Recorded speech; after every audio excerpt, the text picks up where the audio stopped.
روایت کې راځي سیدنا عبدالله ابن عمر رضی الله عنه د رسول الله صلی الله علیه وسلم څخه روایت کی ان رسول الله صلی الله علیه وسلم مر بمجلسین فی مسجده. نبی کریم صلی الله علیه وسلم د خپل مسجد پر یو دو مجلسو باندې تیریدی. د رسول الله صلی الله علیه وسلم په مسجد کې دو مجلس شروع دي، یعنی د صحابه کرامو دوی ډلې دي. رسول الله صلی الله علیه وسلم چې کله د دوی ډلې د صحابه کرامو ولیدلې چې جلا جلا مجلسونه جوړ دي، فقال كلاهما على خير، دا دواړه د خیر مجلسونه دي، د صحابه کرامو دا دواړه مجلسونه د خیر. واحدهما افضل من صاحبه، دا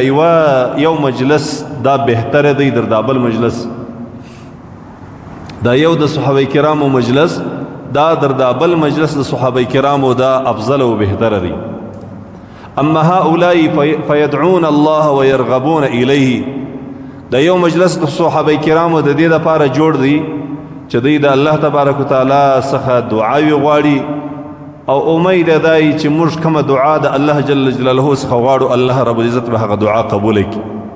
او موږ چې د الله جل جلاله څخه څه غواړو هغه به الله جل جلاله راکړي. دا امید دی په دعا باندې منصور پدې. فإن شاء أعطاهم وإن شاء منعهم. رسول الله صلی الله علیه وسلم فرمایل کچیر د الله جل جلاله خوشسي نو الله عز وجل بدیت دی چې الله څخه څه غواړي الله عز وجل به هغه ورکړي، او کچیر د الله خوشس ولا د نور کولو د به الله رب العزت نکي ور. دا د صحابه کرامو یو مجلس دی، او په دې مجلس کې د صحابه کرامو بس دا کار دی چې دی دعا کوي، او الله رب العزت دا امید دی چې الله جل جلاله به موږ ته هغه څه راکړي چې موږ د الله جل جلاله څخه غواړو. رسول الله صلی الله علیه وسلم دا وویل چې د دغه ډلې چې کوم عمل دی بهترین عمل دی، خو کار او عطا ورکړه او منه ده د الله تبارک وتعالى په لاس کې ده. الله عز وجل که خوښه وه نو الله رب العزت به هغه څه ورکړي چې دی د الله تبارک وتعالى څخه غواړي،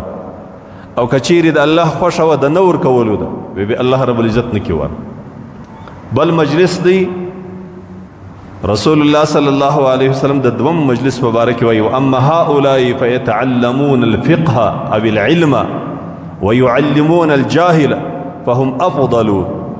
دا دویم مجلس دا بیا د علماء مجلس د صحابه کرامو د علماء مجلس دی، پک په خپل مابین کې سره زده کوي، دینی مسائل سره زده کوي، د الله د دین زده کړه د مسائل په شکل کې دی ته فقه وای. دغه فقه سره زده کوي، یو بل ته دینی مسائل سره شي، او کله چې دغه خلق دا علم دلته زده کی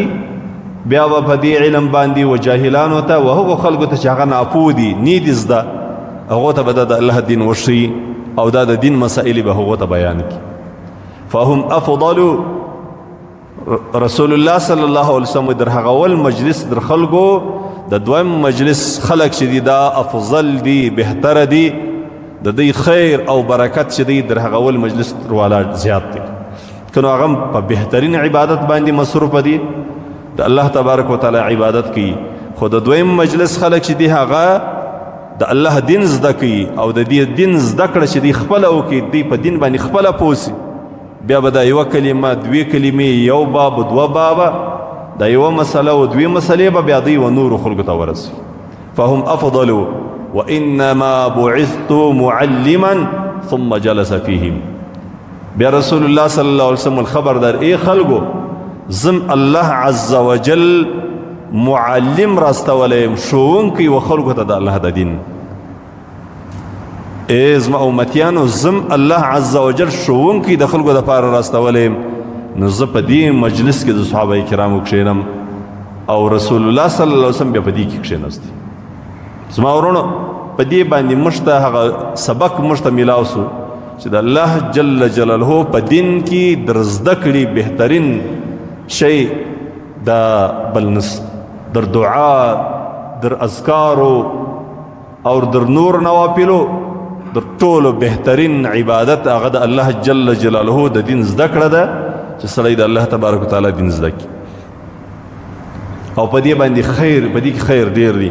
او د نبی کریم صلی الله علیه وسلم د دې توري ویل انما بعثت معلما ز الله جل جلاله معلم را استولم ز الله جل جلاله د دې لپاره استولم چې زه د الله جل جلاله دین و خلکو ته وښیم نو رسول الله صلی الله علیه وسلم په دغه مجلس کې د صحابه کرامو کښېنستی